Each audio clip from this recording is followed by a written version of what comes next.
Mirasee. Hi, it's Ari, one of the hosts of the show. Our mission at Course Lab is to showcase courses that matter, delving into the minds of course creators who are reshaping education, particularly those in non-obvious niches.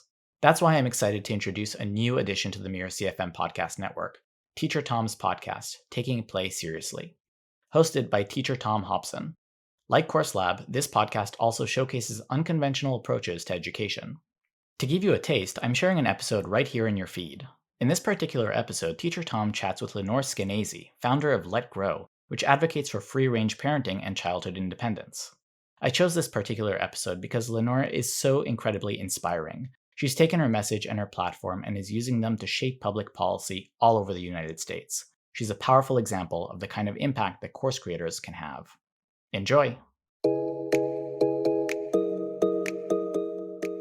When you start framing everything that a kid does, from the walk to school to their grade on a test to anything that they want to do on their own, going to the park, eating a Pop-Tart, if it's all framed as, something that could end up harming them the worst way possible and it's all your fault, life becomes so scary for you and really scary for the kid.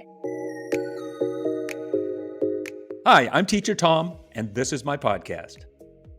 As a boy, even as young as 4 years old, Mom would say, "Tom, you're driving me crazy. Go outside." And then she'd send me out there and close the door behind me. And she didn't expect to see me again until she rang the dinner bell. And she had a literal dinner bell, as did all the other moms in our neighborhood. Most of my childhood memories involve being outdoors, with other children, unsupervised. Today, there is an expectation that virtually every minute of a child's life must be supervised by a responsible adult. The result is that today's preschoolers will spend their entire childhoods under adult supervision. Today, my mom and all the other moms on the block would probably receive a visit from Child Protective Services, or worse.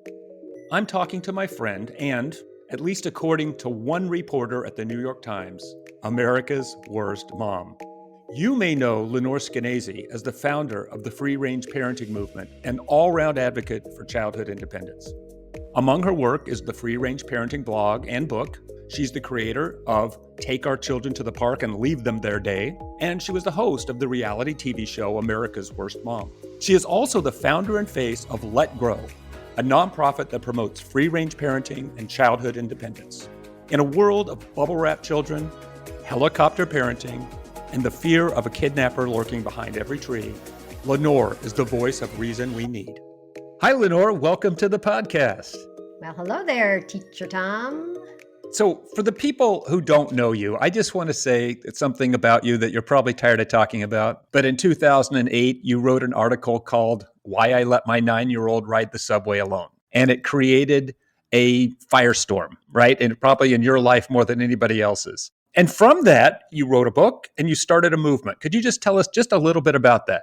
Sure. After the article appeared, I live here in New York City where all the media are, and the media pounced. So 2 days later, I was on the Today Show, MSNBC, Fox News, and NPR, yada, yada, yada, defending my decision to let my son do something by himself, especially in New York and the subways and the bowels of hell. And what really got my goat was that I was constantly asked this question, okay, you let your son go, he had a great time, you had a great time, et cetera, but how would you have felt if he hadn't come home? And that was always the gotcha question. Mm-hmm. As if they didn't know, right?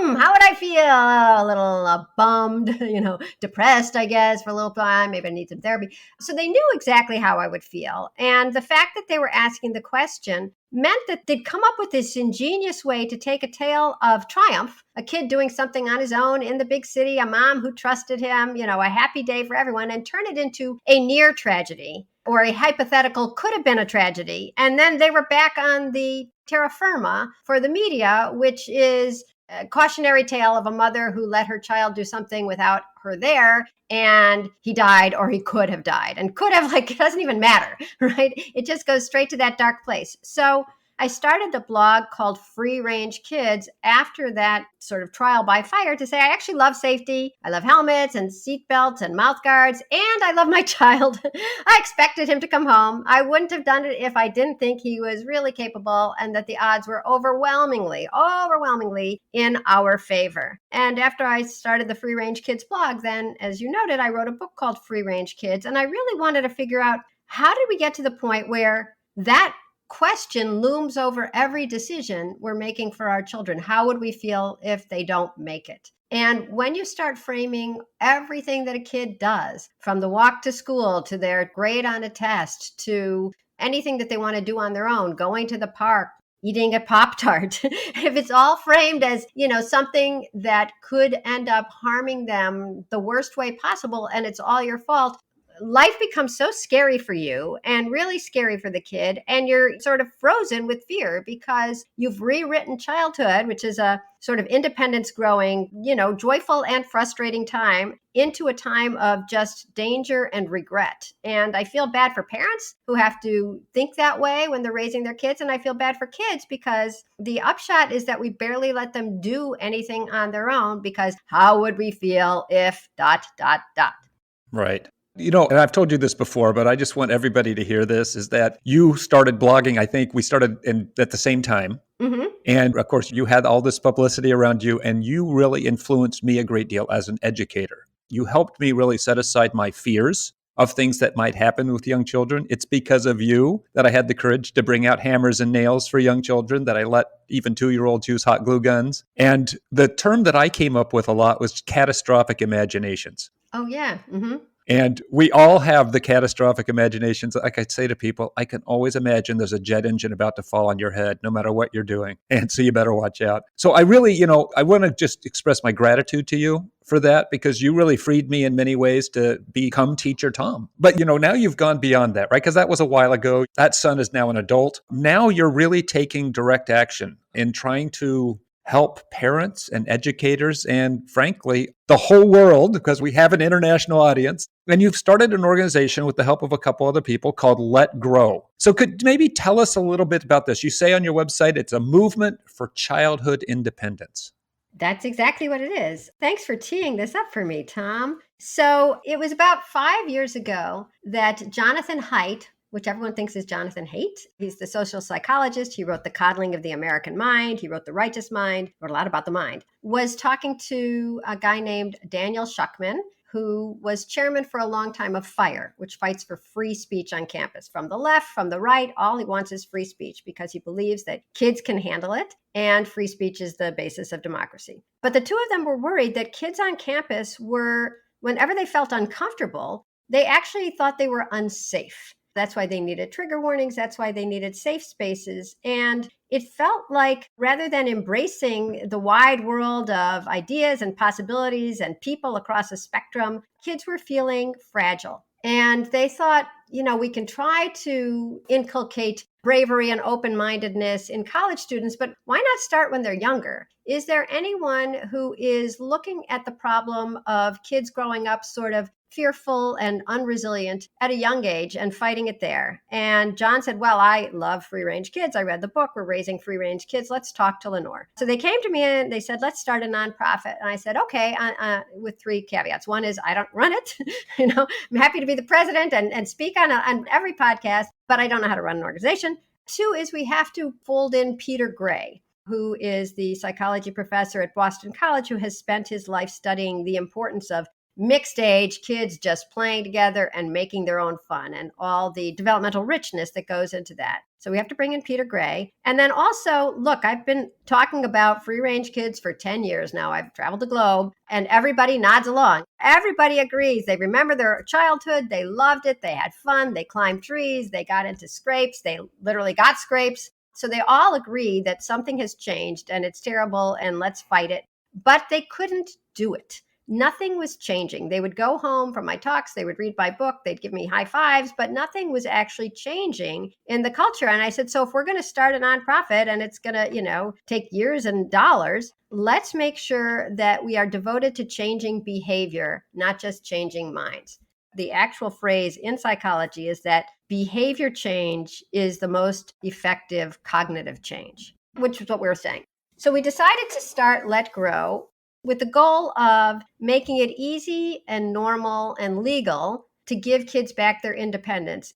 But the easy and normal part is like, how do you get parents to see how wonderful it is? Like the amazing things that kids are capable of doing, the 2-year-olds with the glue guns, the 7-year-olds crossing the street, the 11-year-olds babysitting again instead of being babysitted. How do you get parents to see that when they can't let go? So you sort of have to figure out how to put the cart before the horse, because once they do let their kids go, then they can recognize like, oh my God, look, I didn't realize my kid was capable of that. This is wonderful. But they don't see it until they let go, but they're not willing to let go because they haven't seen it yet. So Let Grow's whole mission is to come up with ways to make giving kids independence, like plain old normal independence, like we all had when we were growing up, easy and normal and something that they just do without having to dither, how would you feel if they never came home?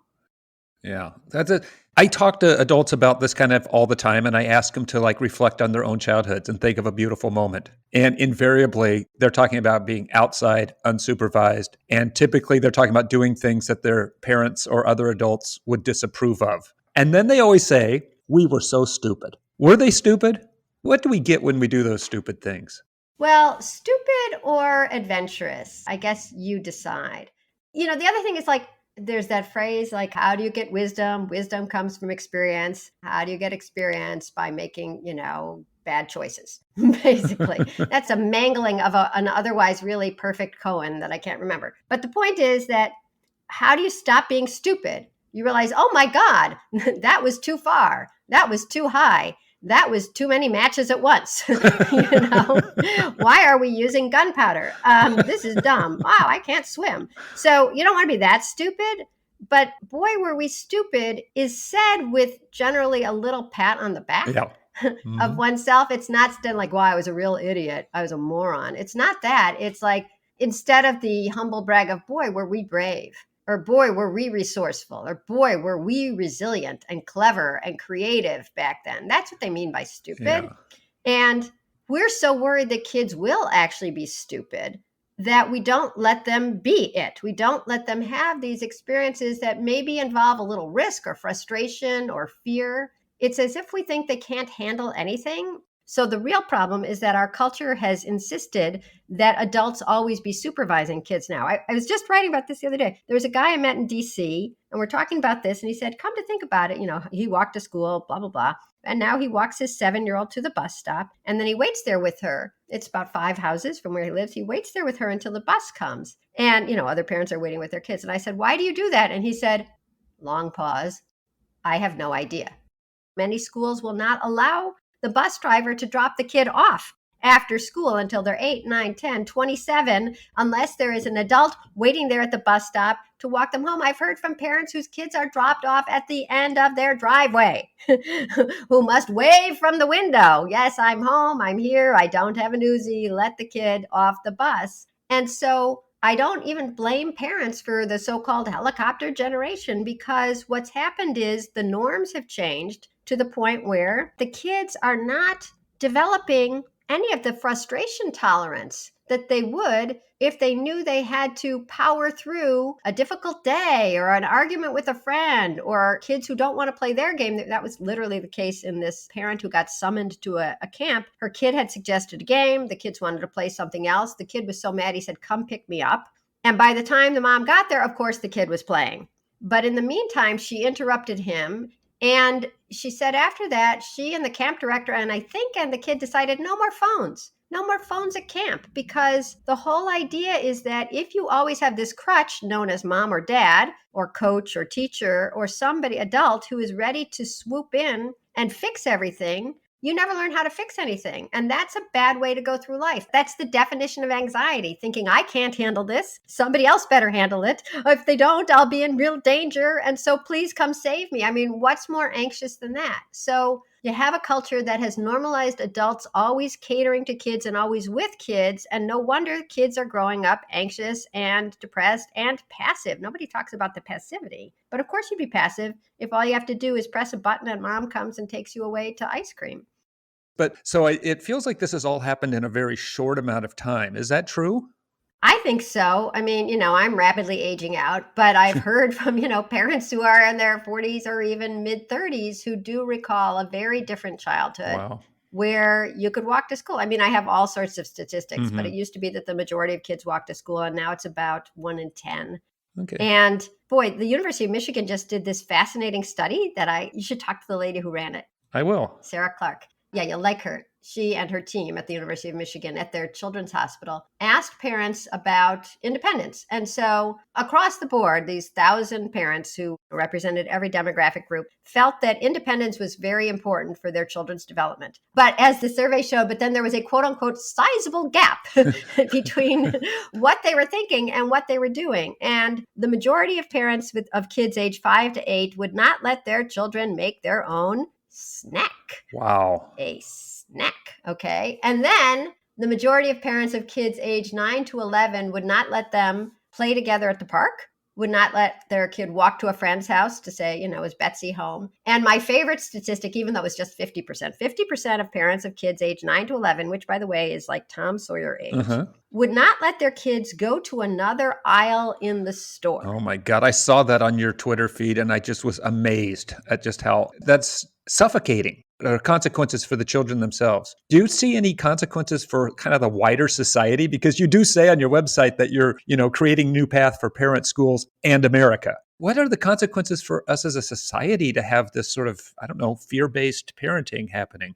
Well, first of all, let's just talk about moms for a second. As soon as the Industrial Revolution came along and some of the old drudgery was being replaced with new appliances, that a book was published, actually several books, about how to be the perfect housewife. And they said things like, setting the perfect table is not as easy as it may seem. And so the demands of being, the woman of the house inched up even as things should have been getting easier and more opportunities for independence and, self-actualization. And it sort of seems to me that helicopter parenting and the demands that you make the organic baby food and watch every soccer practice and read with your child every night and sign the homework log, all that seemed to have exploded even as women were entering the workforce and doing better and better in college and in life. And so that's the conspiracy theory side of me, but that's one thing that has changed. Just as you would expect women to be really much more free and flourishing, the demands became much greater. Anyways, it's hard to read anything in the media or watch and not see something about this giant tsunami of anxiety and depression in kids. Okay, that's terrible. I mean, there's sad things that go along with anxiety and depression, and I don't want to talk about them because they're pretty obvious. But as those are going up, America is not getting better as its young children and teens and young adults need therapy and time off from work and direct instruction at the workplace. So what's happening to the country? We're dealing with this crisis of young people who end up being young adults. And what we're hearing from employers is that they're nice kids, there's a lot to be said for them, but they're like, okay, now tell me what to do next and I'll do it. I don't want to do it wrong. All right, so let's talk about some specifics about what Let Grow is all about, right? You have kind of three basic platforms. You've got school programs, you have advocacy and legislation, and then you help support parents and families in the kind of this project. So what are some of the school programs, or what are the school programs all about? The school programs are really about making it easy to give kids back this independence that parents don't know when to give them or how. So what is it? It's a homework assignment that teachers give kids. All our stuff is free, by the way. All our materials, our implementation guide, you name it, it's all free. So it's a homework assignment that teachers give the kids K through 8, and now we're working on a high school version. And the homework assignment says this, but in more words. Go home and do something new with your parents' permission, but without your parents. And this is the key that unlocks the door, because parents who didn't know if they could let their kids make their own snack or go a couple aisles away at the grocery or walk to the park are pushed to doing it because, for God's sake, it's a homework assignment. You don't want your kid to fail, right? And all the other parents are doing it. So there's less guilt or weirdness, and the teachers are saying to do it. So there's a little push from an authority figure. At some schools, they read the stuff off at the, over the public address system in the morning, today, yesterday, Fred went and got his own ice cream or whatever. So by doing that, the parents finally let go. And they talked with the kids about what they want to do. And maybe the kid wanted to go too far. So there's some compromise involved. But they do let their kids do something. And a lot of the kids, for one of their Let Grow projects, they decide to make pancakes or scrambled eggs. It's generally one of those two. Really something easy. Sometimes they make cookies. And they all say this. And I thought, the first time I heard it, I thought it was just bad writing. They say, like, I thought I was going to burn down the house. Or I was afraid I would burn down the house. And I saw that it's with sixth graders here in Manhattan. And then I saw it with kids in California. And where was I just in Las Vegas, in a very working class school. And they were saying the same thing. So they must have been told somewhere along the way, or they get the message, no, you can't do that. Why? It's too dangerous. Let me do that for you. And that comes through to the kid that, like, it really is dangerous because I'm not allowed to do it. Something terrible might happen. I guess I could burn down the house. Instead of thinking this is going to be fun or this is going to be hard, but I can do it, this is going to be catastrophic. This is going to be the end. And it is such a breakthrough when the kids make the scrambled eggs. When they do this, they get this new sense of themselves and the world.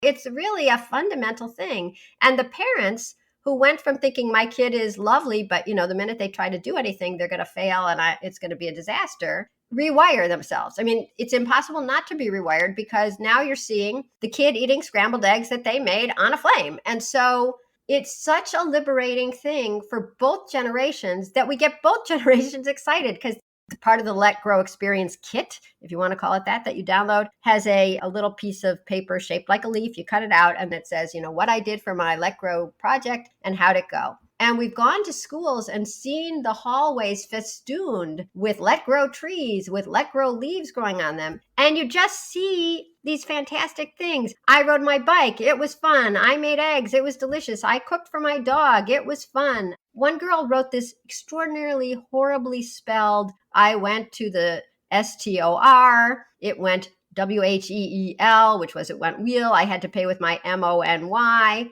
And it was hard, HRD, but I loved my Let Grow project.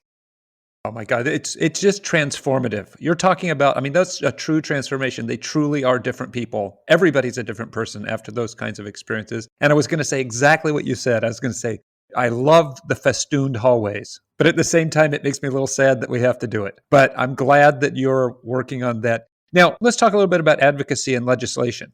Sure. So, we want kids to be out and about. And sometimes parents will write to us and say, I'm not worried about kidnappers if I send my kid outside. I'm worried about somebody calling 911. And I'm partly the reason they're worried about somebody calling 911 because whenever this happens, the person finds me somehow by hook or by crook, and I end up writing an article about it and fulminating, and it goes viral, and people start thinking like, this is happening every day. It's not happening every day, but the fact that it happens at all gets my goat so much that I was talking about it in a lecture once, and thank goodness, one guy who heard me, a guy named Connor Boyack out of Utah, thought, parents shouldn't have to worry about this being legal to let their kids, play or walk outside or whatever. So he went back to Utah and he found a guy named Lincoln Fillmore who sponsored what they called a free range parenting law. And it says that letting kids do the age-old activities of childhood is not neglect, right? Neglect is when you put your kid in serious and obvious danger, not anytime you take your eyes off them. So that passed unanimously in Utah in 2018. And then it went to Texas, passed, and in Oklahoma also passed. And then it looked like, what is this, a red state thing? And so it isn't. It's something that everybody should be behind. And so this year we got wonderful proof. Well, in the meantime, Colorado passed it in 20-something or other. But this past year, we got it passed in Virginia, Illinois, and Connecticut, which is purple, blue, and blue, unanimously. Nice. And then in Montana, not unanimously. But the point is that we've had bipartisan sponsors. We've had left, right, black, white, gay, straight. Any split. We've had them co-sponsoring this bill because it's so great for you no matter where you are on the political spectrum. If you're a free ranger and you want your kids to have these experiences. If you're a single mom working a double shift and you can't come home by 3:30 and you know that your 7-year-old is ready to come inside, do her homework and, watch TikTok or whatever, that's up to you. Poverty is not neglect. Coming up with something that works for you and your kids, your kids, your neighborhood, unless you're putting your kid in obvious and serious danger, the government shouldn't be second guessing you, and parents shouldn't have to worry and feel like they might be second guessed. So having passed it in these 8 states, we decided to sort of put all our weight behind one state this coming year, and I bet you can guess where it is. It's a big one. Is it California? It is California. Yeah. So I'm going to write to you about that, right? But here's what we need. And this is exactly opposite of what I was just saying. If you have been stopped by the police or investigated by Child Protective Services for letting your kid, play outside or whatever in California, write to Lenore at letgrow.org or simply drop a note to Teacher Tom and he'll forward it to me, because those stories are what get the legislators to finally realize that this isn't just a made up problem. It's a real problem. And they don't realize that even if the investigation goes nowhere, somebody called 911, somebody comes to your house, they talk to you, they talk to your kid, they see if they've been sexually abused, they look in your refrigerator, they close the cabinets, and then they say no harm, no foul. It's not no harm, no foul, right? You've just had the terror of knowing that somebody with the power of the state has come to your home to decide if your parenting is good enough.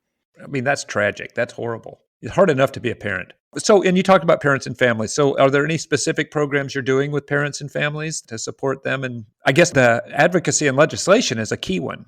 That's a key one, but I would say so are our school programs. Okay. And when parents ask what they can do, I say they can do the same things that we are hoping schools will do. You can start a play club. You can say every Friday afternoon, my backyard is for anybody who wants to come over. I'll be in the kitchen if you need me. And also the Let Grow project, start sending your kids to do more. But the reason we sort of emphasize or put our money and time towards the school programs is because when you can get an entire school or an entire district to do either of these, you've changed so many lives at once. And as we were talking about before, it's much easier for a parent to let go if somebody else is saying it and if it's sort of sanctioned by the school, in fact, forced by the school, and everybody else is doing it too. But I would never say, don't try this on your own. Find a friend who's willing to do this, sit at a cafe and send your kids next door or to the bookstore. Or certainly you can do everything that we're suggesting through the schools, you can do on your own or with a group in your neighborhood, or you can get your church or your synagogue or your library or the YMCA to consider these, but also bring our ideas to your kid's teacher or principal because they're free and they're easy and they are transformative.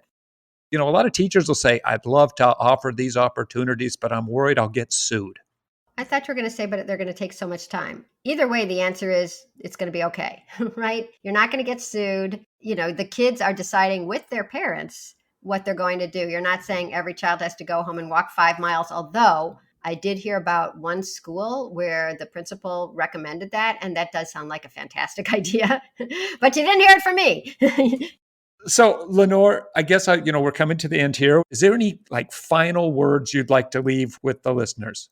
So the final word is that if you do remember being stupid as a kid and you're grateful that you had that opportunity, give it to your kids. We're trying to give them the best of everything. And sometimes the best of everything is staying inside while they're outside. Lenore, as always, it was a pleasure to talk to you. All right. Thanks, Tom.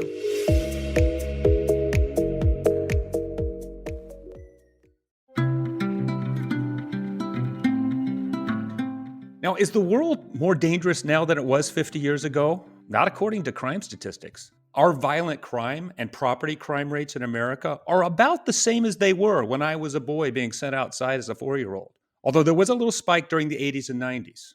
But we definitely perceive that the crime rate is higher. As Lenore points out, we are definitely more fearful now. But whatever the case, childhood independence is becoming increasingly rare. And unless we take proactive measures, as Lenore talks about, it's only going to become rarer. Now, I have no illusion that we're about to dramatically change our world or our fears anytime soon. And that means, I think, that it's on us, early childhood educators and parents of young children, to make our schools and our homes places in which children can, as Lenore and I discussed, try a few stupid things. As I mentioned to Lenore, it was her work that inspired me and gave me the courage to start putting woodworking tools into the hands of young children. Now, as you think about the important children in your life, what are some of the things you can do, the little steps you can take? The easiest thing to do, I think, is to resist the urge to intervene or caution children over every little thing. As my friend and play worker Maynell Ames jokes, I have a 3-step approach to deciding what to do when a child is playing. The first step is to take a step back. The second step is to take another step back. And the third step is to take one more. Now, obviously, we step in when life and limb are at stake or when, real bullying is happening. But much of the time, it's our catastrophic imaginations that cause us to act when it's entirely unnecessary. A childhood is incomplete without a few scrapes and bruises, maybe even a broken bone or two. When I first had the courage to bring real hammers and nails onto the playground, I did it with the utmost caution. We started with an old tree stump. I set up a ring of caution cones around it, then invited children in one at a time, with eye protection, to take a few swings at the nail that I had started for them. It sounds kind of pathetic now, but that's all I felt comfortable with at first. But slowly, as I began to see with my own eyes the incredible competence of young children, I began to see the care and caution that they took of their own accord. As I realized that my worst fears were very unlikely to be realized. As we gained experience, we added more hammers, along with other tools, until we had created a full-on woodworking experience for 2 to 5-year-olds. Yes, there were some sore thumbs, but hitting your thumb with a hammer is an inescapable part of the process of learning to use a hammer. I'm 62 right now. If I picked up a hammer for the first time today, I assure you, I would have to learn the lesson of hitting my thumb. My point is that you don't have to put your kid alone on a New York City subway in order to give them the experience of childhood independence that everyone needs. We can all start small, step back. Let them use a stapler, for example. Let them make their own snacks. Let them fail a few times in order to learn the lessons, the vital lessons of perseverance. We'll never go back to the 1970s, and I don't think we should want to. But with the help of people like Lenore and organizations like Let Grow, it's not too late for childhood independence. We can do it in our schools and our homes. This is it for this episode of Teacher Tom's podcast. I can't tell you how grateful I am for your support.